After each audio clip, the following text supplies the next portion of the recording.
Welcome to this Zentangle Quickie. My name is Heather Hartwick Gladden. I'm a certified Zentangle teacher. And today we're going to take a look at the tangle Hanu Pua from Debbi Minero. And this is a brand new tangle from Debbi. We premiered it today on our Tangle Time session.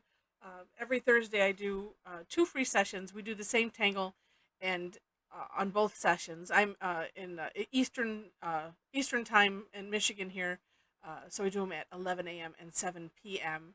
and have a lot of fun. And so Debbi is in our Tangle Addicts community, and she creates some really neat tangles. And so when that happens, then we have to play with them, and we premiere them on the on the sessions, and just like so much fun.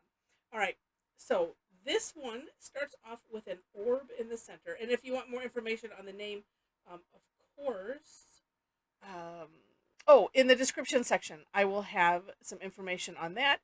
If you subscribe to my blog, you will also get the recap of it, of the both sessions, and other information, to have fun with the tangle.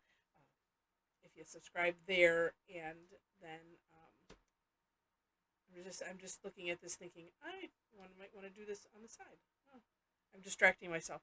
Okay. Anyway, so subscribe to my blog so that way you'll get that when I get that get that finished and get it sent out, and that way you can have a ton of fun with it as well.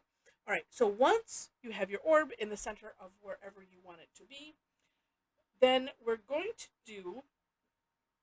You can think of this two ways. One, it's kind of a petal shape, uh, or you can think of it as a seed where the starting point is behind the orb, and where you use the halabow technique. Either way, whichever way you think about it, um, is good. I think I am going to do it. Let's see. Oh, I did the other ones on. Okay, I'm going to do this on the angle just because it's different. All right, and you can attack this a couple different ways. One is I'll do it both ways. You can start right on the orb. There, I got a little bit of flare in there. I was having trouble getting a little curve in there. And then let me do it this way so that it's easy on my hand. And then starting here, and then it's nice to have a little tip. I'll show you some of my other ones where it was more of a just a curve line meeting up there. Either way is fine. Now, I think I'm going to do this going the opposite way. See, when I do it from the tip like that, okay, this one is just going to be this way. That one's going to be shorter. It's all good. So let's try this. Yeah, and this is just the way my hand works. When I start from here, I can add that little extra flare. And I point that out because if you, instead of getting frustrated, which is what I was doing, it's like, why is this not working? And then it's like, all right, let's try it different ways and see what happens. And then we find our own little patterns. That one is just odd shaped. Okay. Oh, and I do have a workaround for that. Thinking. But, yeah, we won't worry about it. So the next step after this is we're going to connect the tips. And we're going to connect them with two curved lines. And you can kind of eyeball and have it go in the middle. I'm not going to have mine apparently jut out too much because I did not leave myself much room here. Oops. And then my pen was grabbing the paper. So like that. And we'll do this one. Hold the paper nicely, Heather.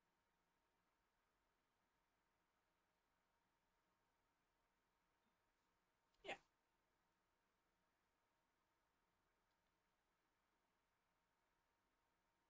And we had some fun experimenting. And I'll say the other thing that you'll see is all of the pictures from everyone that participated. So I do a screenshot at the end, and that's nice. But screenshot's a screenshot. It's not necessarily clear.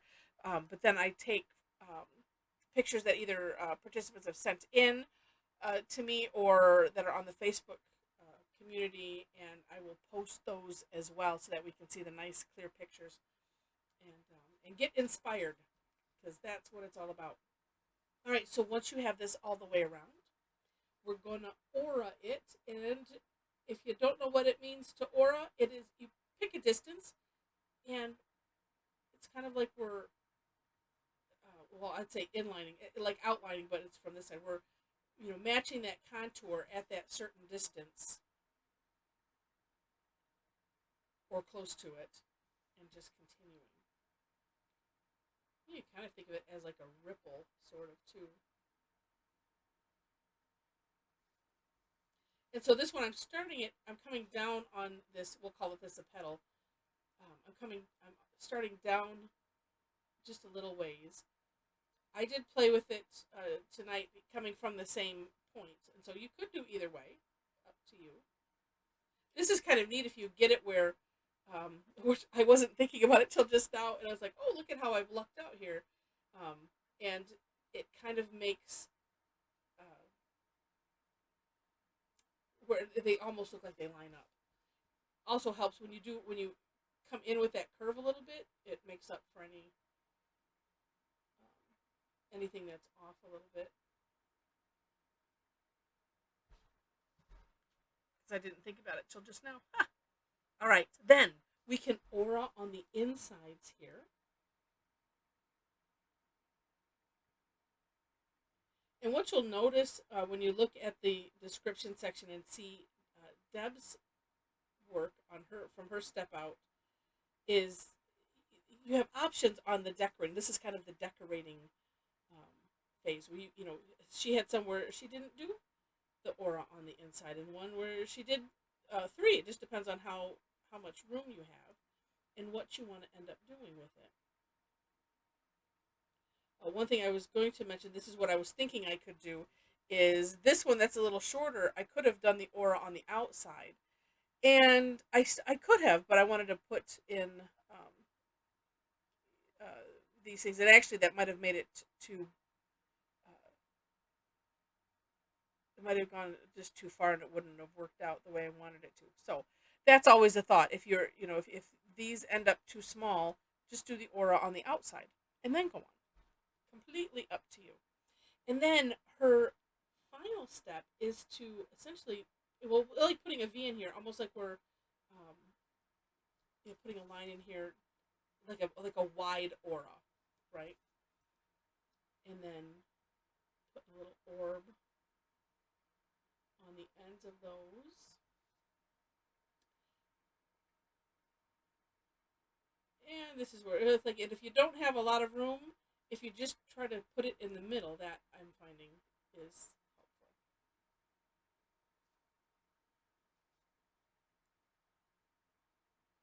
And this is just such an adorable tangle. So neat and versatile too. And I will show you a little bit of that in my samples. But on Deb's Step Out, you will find some ideas for variations, different ways to decorate this,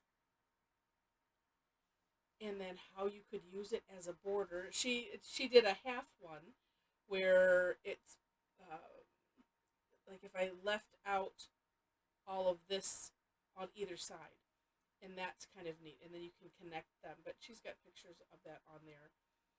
And then during our sessions, one of the gals came up with it would be doing a quarter, so we turned it into a fragment, and had fun with that. And I did do that on mine. So that is it. And actually, yeah. And then we could do some shading.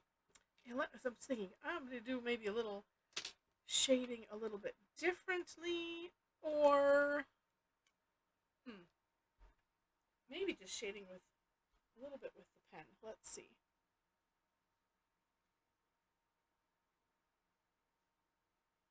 Well, lots of things that we can. Nah. No, I think I'm going to do that. I really liked. Some people put. We call it perfing, and they're just little dots, and I kind of like that. So I'm going to put those here. Sometimes I'll do this start in the middle, so that way I'm assured to have it line up that direction. Then I work my way out either way, and that's kind of nice. Yeah, kind of like that.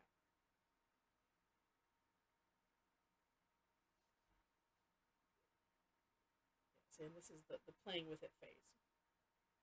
And usually, let's see, and I will mind time because I do like to keep these quick. Here's how to do it, and go on. We can always watch the replay of the class to get even more ideas. But this will just take a minute, and it is nice to have something to the point of. Oh, look at I only did half that one.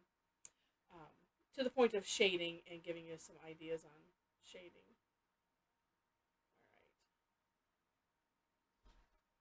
All right. Oh, that looks neat. Okay, and then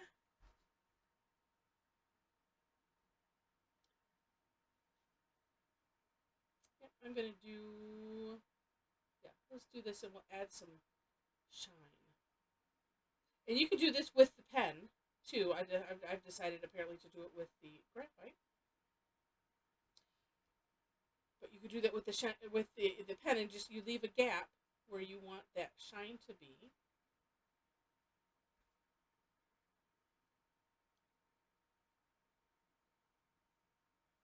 Went a little too far on one of these, but we'll make it work.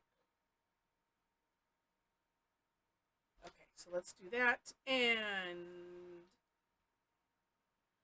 nice, there we go. Tortillon with a little bit of a tip, although that has some purple on it. Here we go.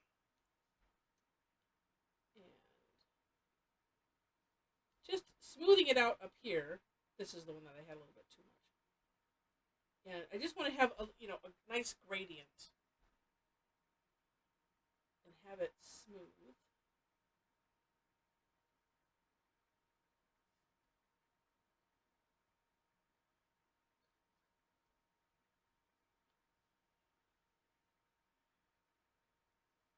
Oh, that looks neat. But what's so cool is that so many areas to either fill in, do like this, where you're shading either via filling it in or like this with the graphite. See how neat that looks. Ooh, and so that's just screaming to me to do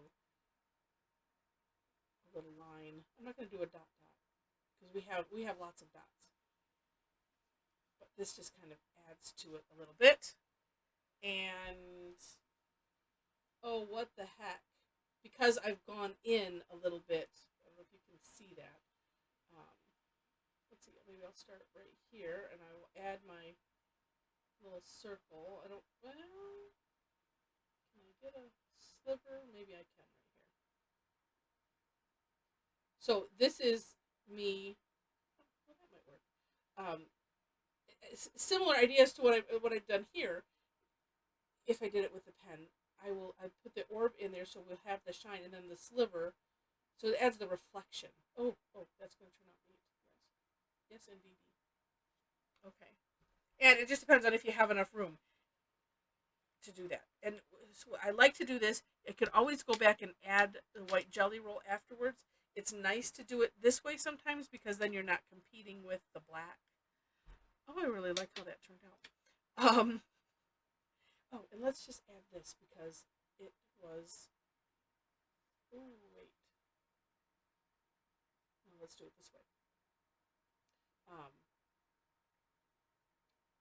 went and distracted myself. Sorry. Okay, and then just. I didn't need to go up that far, but that's okay.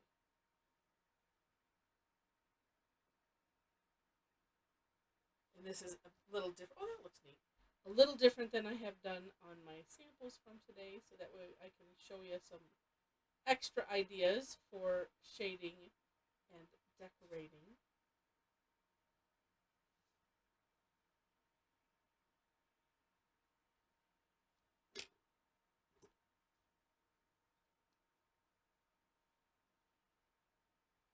And I think it makes a neat look like this, where you put the graphite down. Oops, let me make that. It's more of a V, and I'm careful to keep the graphite on the one side of this line, and I'm doing the same thing here.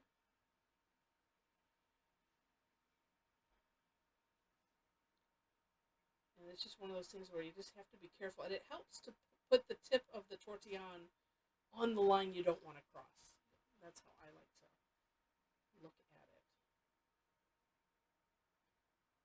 And then sometimes too, and that's what I mentioned. I said, oh, I did a little too much because I went all the way up the side with the graphite, where I could do like this, where you just put a little V and then bring it up. That way it's not necessarily too dark. You can always go back and add some. And then two, sometimes the tortillon gets packed up with graphite because you're using it over and over again, and then sometimes it's a neat idea to wipe some of it off. Because sometimes if you get enough on there, you don't have to even put any graphite down to begin with. Like, look at that. Although, taking that back, it is nice to have this dark edge here for that gradient. So,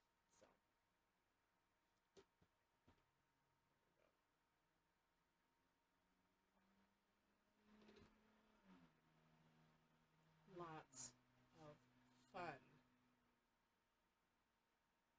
Okay. This will be it. Great, great. Ah, yes. Yes, yes. Let me dim this a little bit so you can see some contrast. Yeah. Oh, that turned out great.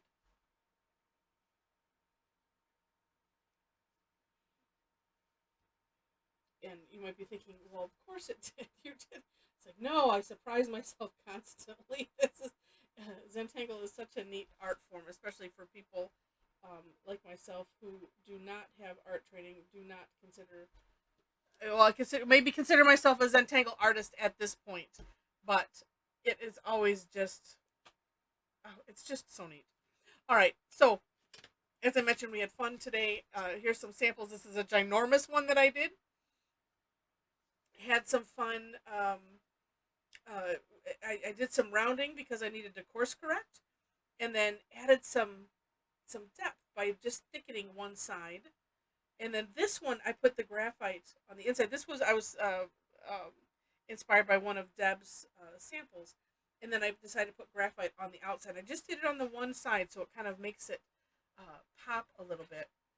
And then this is the second one. This is on a tile. I had a tile prep class. And these are paper. It's not tile. We just call them tiles. And we did one on using inks and different things to make backgrounds, random backgrounds to just have fun with. So I wanted to try this one.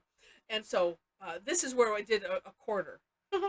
So just taking from the orb and doing two of the seed or petal shapes like that, and coming out to the side and making a quarter, and then I'm going to do something.